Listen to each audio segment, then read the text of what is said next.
네, 후보자님 지명 축하드립니다. 예, 감사합니다. 네.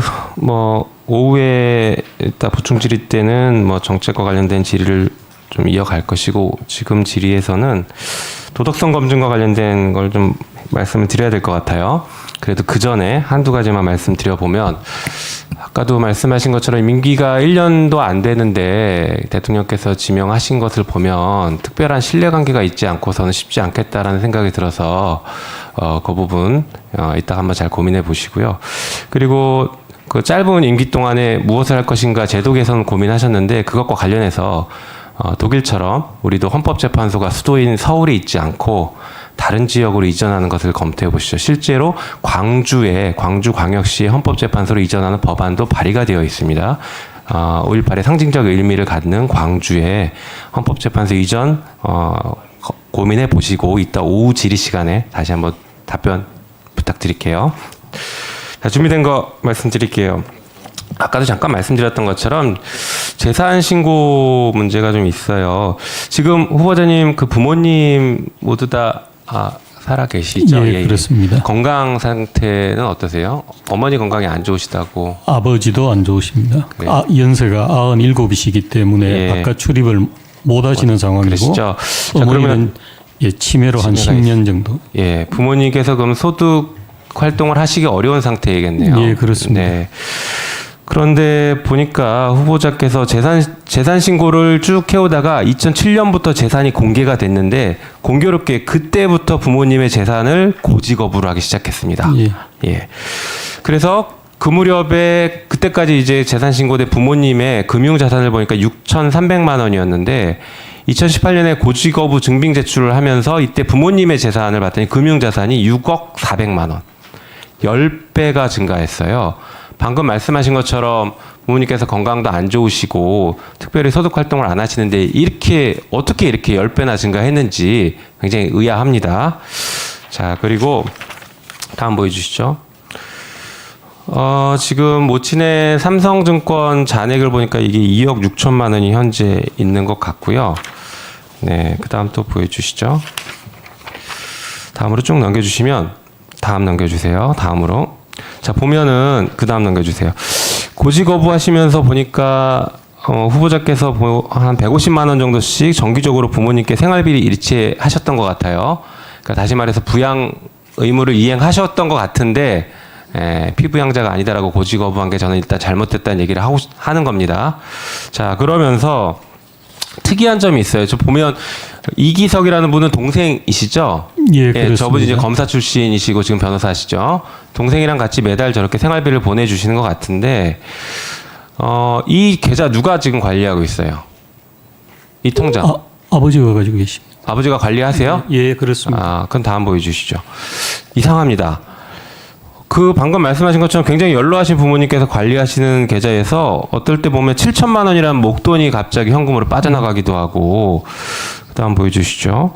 보면은 2018년에는 한 1억 7천만 원 정도가 계속 거래가 됐고, 2020년에 6천만 원 정도 거래가 계속 있어요. 단순 병원비를 냈다라는 정도로는 이해하기 어려울 정도의 수준입니다. 그렇기 때문에 금융자료를 제출하라고 하는 겁니다. 제출을 하셔야 될 것 같고요. 다음 넘어갈게요. 자, 위장전입 인정하시죠? 예, 그렇습니다. 네. 위장전입을 하는 목적이 보통은 부동산 투기나 자녀 교육 혹은 직장 문제 이런 것들 때문인데, 후보자님은 어떤 이유로 위장전입을 하셨나요? 어떤 거였어요? 처음에 짧게 제가 말씀해 주세요. 그 고향의 밭을 네. 취득하기 위한 것이고요. 네. 나머지는 아파트 그 주택 청량예금 부동산 투기 목적이신 거죠. 예.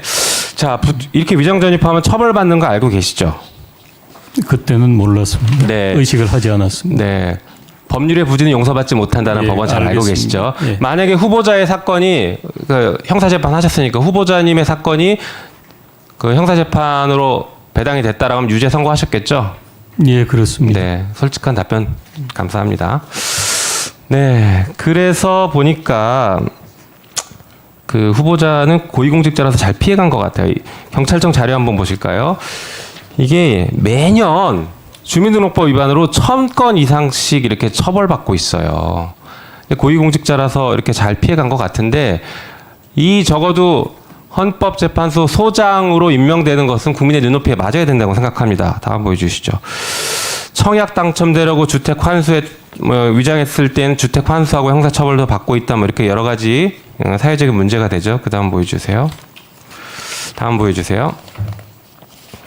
보니까 그 다음 보여주세요. 위장 전입으로 공직 후보자를 사퇴하거나 임명 부결된 현황이 저렇게 많습니다. 네, 고위공직자로 낙마했던 경우가 저렇게 많죠. 후보자님도 지금 위장 전입을 총 6차례 했어요. 맞습니까? 6차례 위장 전입했는데 고위공직자로서의 자격이 부족하다라고 스스로 생각하시고 사퇴하실 의향은 없으십니까?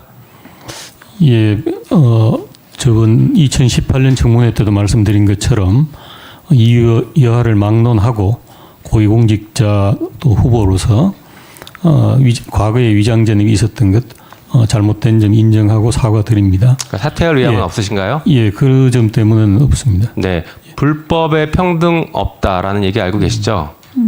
예, 예. 알고 있습니다. 예, 다른 사람들은 저렇게 사퇴했는데 동일한 불법을 저질렀지만 나는 예외다 이렇게 생각하시는 겁니까? 다음 보여주시죠. 후보자님께서 이런 답변하셨어요. 좌우명이 남에게는 관대하고 자기 자신을 엄격하게 대한다. 이게 과연 그 자세인지 한번 돌아보셔야 될 것 같습니다. 국민의 눈높이에서. 자, 그런데 투기 목적 제가 아까 말씀드렸는데 한번 볼까요? 그 후보자께서 위장 전입했던 첫 번째 위장 전입이 화곡동 위장 전입해서 아파트 청약을 받으셨고, 그 다음에 송파구 거여동에 그래서 아파트 분양을 받았죠. 이걸 5개월 만에 1억 2천에 시세 차익 남겼고, 그 다음에 미도 아파트 반포 미도 아파트에도 그 시기 비슷하게 매각해서 5천만 원의 시세 차익을 남긴 다음에 이 시세 차익을 이용해서 지금 반포 한양 아파트를 3억 7천에 매입했는데 이게 재건축돼서 36억에 매도됐습니다. 시세 차익이 32억이에요. 일반 국민이가 상상할 수 굉장히 1분만 1분에 마무리할 수 있습니까? 할 수 있습니다. 일반 국민이면 상상할 수 없는 그런 막대한 시세 차익을 노렸습니다. 그리고 아까 보셨던 것처럼 일반 국민들 같은 경우에는 부동산 환수 조치까지 했다. 범죄 수익도 환수 조치한다. 이런 여러 가지 얘기들이 나오고 있는데 어떻게 후보자님은 이런 막대한 이익을 얻고도 사퇴하지 않겠다라고 하시는 것인지 좀 납득하기 어렵습니다. 답변 한번 해주시죠. 예, 우선 뭐 큰 시세 차익을 얻었다는 점이 국민들께서 생각하시기 부적절하다는 점은 이해할 수 있습니다. 대단히 죄송하게 생각하고요.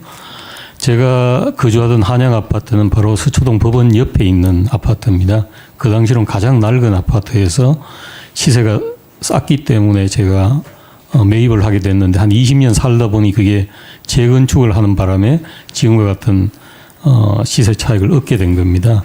제가 결코 투기 목적으로 구입한 것은 아니고 20년 동안 그 집에 살면서 바로 옆에 있는 직장에 다녔다는 말씀을 드립니다.